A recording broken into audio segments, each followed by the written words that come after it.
Parliament में पास हो गया। राज्यसभा में क्या चुनौतियां नजर आ रही हैं कि ये बिल किस तरह से कैसे देखा जाएगा और क्या महसूस कर रहे हैं आप? सबसे पहले ये है जो बिल जब 1947 में कंट्री आजाद हुआ था, नेहरू जी ने लगा ये बिल पास किया था।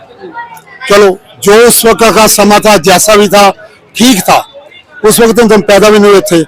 आज ये है, अगर ये बिल है 2014 में ये मोदी जी आए, इससे पहले 2009 में कांग्रेस का राज्य, थोड़ा आगे रखना, चलो 2009 में कांग्रेस ने का राज्य, उन्होंने भी ये बिल पेश किया था अमेंडमेंट करने के लिए।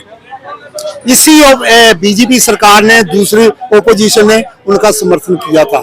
अगर आज ये बिल पेश कर रहे थे, इनको क्या है, ये भी वो समर्थन थे। बिल में कोई बुराई नहीं है। आज मैं एनडीटीवी सुबह देखा, 2 घंटे देखा, उसने डिटेल से सारा बताया पत्रकार ने, कोई इसमें बुराई नहीं है, कोई मस्जिद को नुकसान नहीं है, किसी को जमीन नहीं कोई जाएगी। हाँ, उसमें कुछ शर्तें जरूर हैं, वो भी जैसे आपके पास जमीन है, उनकी उसकी इनकम आ रही है, उसका ऑडिट होगा, पैसा आता है, कहां से आता है, कितना आता है।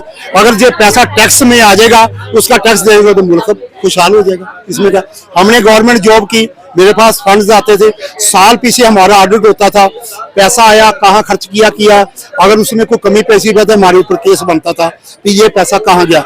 अगर ये इनका हिसाब किताब ले भी लेंगे तो क्या बुराई, पैसा तो इंडिया ही है ना, इंडिया में है।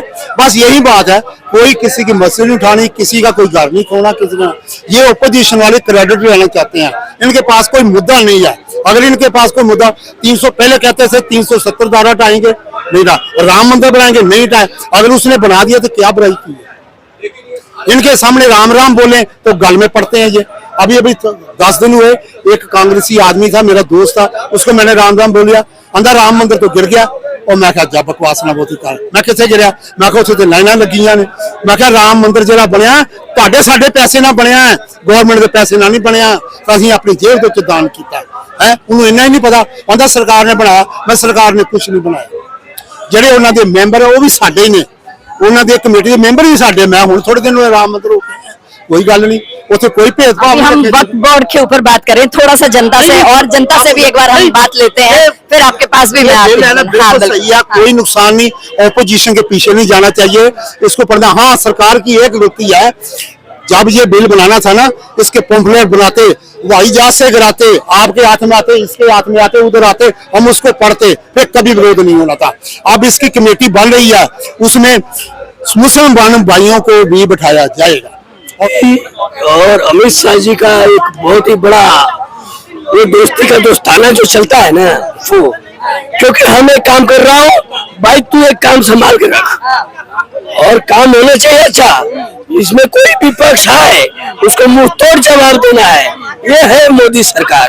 तो हम तो बहुत सराहना करते हैं कि मोदी सरकार कोई भी काम लेके आते हैं, विपक्ष का काम है ऐसा टांग अड़ाना। जैसे 370 देख लीजिए, जैसे वो 3 तलाक वाला, और 370 और 3 तलाक को सॉल्यूशन कर लिया था। उस टाइम में मोदी सरकार पूरी तरह से बहुमत में थी, तो उसी टाइम में इस बिल को भी अगर क्लियर कर देते तो और अच्छे से ये बिल आ जाता ना। विपक्ष की बातें नहीं माननी पड़ती, जिनका सहारा लिया था उनकी शर्तें नहीं माननी पड़ती, और स्ट्रॉन्ग बिल आता ये।